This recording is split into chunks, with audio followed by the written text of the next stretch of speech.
Les drépanocytaires sont un groupe à risque dans l'épidémie de dengue.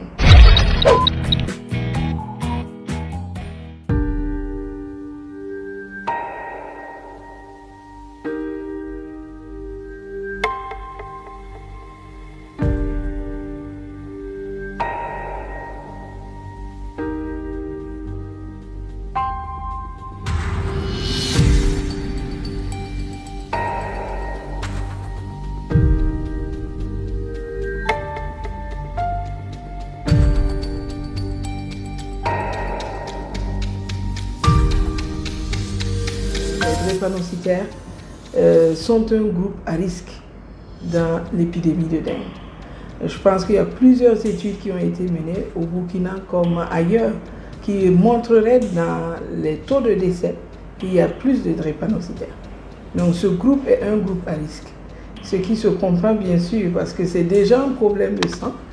Et ce virus de la dengue qui vient dans le sang, qui crée beaucoup de phénomènes inflammatoires ou du moins beaucoup de désordres, voilà, pourrait compliquer ou bien déranger l'équilibre du drépanocytaire qui était déjà précaire avec son anomalie. Voilà, donc c'est vrai qu'au jour d'aujourd'hui, on a plus de 21 000 cas selon les statistiques du ministère de la Santé et plus de 200 cas de décès. Nous n'avons pas les chiffres précis de combien de drépanocytaires sont dedans, mais ce qui est sûr, les drépanocytaires sont ceux qui sont vraiment susceptibles de faire la forme sévère de la dengue. Donc c'est un groupe à risque et un groupe à vraiment surveiller de près. Le drépanocytaire, bien sûr, étant exposé, il doit se protéger. Voilà, il ne doit pas négliger les mesures de protection. Parce que tout le monde sait que les moustiques piquent, les moustiques qui transmettent la dengue piquent à partir de 14 heures. Donc les mesures de protection, ça c'est déjà le maître mot pour prévenir les piqûres du vecteur. Ensuite, une fois que voilà, on arrive à bien se protéger contre les piqûres, ça veut dire qu'on utilise les moyens de protection individuelle ou du moins voilà, les mesures répulsives et tout, assainir notre cadre de vie, dormir sous moustiquaire. Le drépanocytaire doit faire aussi attention à l'usage des anti-inflammatoires. Parce que dans la gestion de sa douleur, il a recours justement aux anti-inflammatoires. Et en épidémie de dengue, il faut vraiment être prudent. Donc s'il y a des symptômes, il faut prendre le temps de poser le diagnostic ou bien de prouver que on ne souffre pas de la dengue avant de poursuivre les anti-inflammatoires.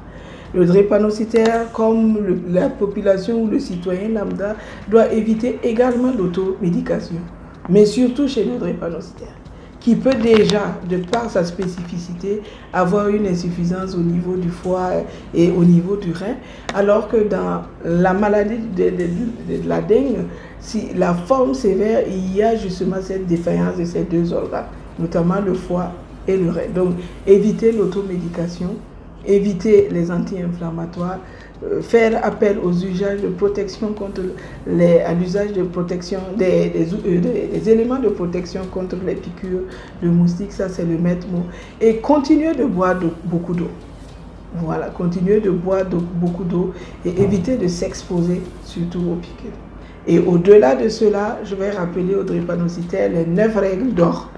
Voilà, les règles d'or où je mange sainement, j'évite de porter des habits serrés pour éviter les crises, d'être dans un environnement clos, je dois être dans un environnement aéré, je dois pouvoir me laver correctement. Les règles d'or, les drépanocytaires les connaissent et on peut toujours les répéter, éviter justement de faire des sports.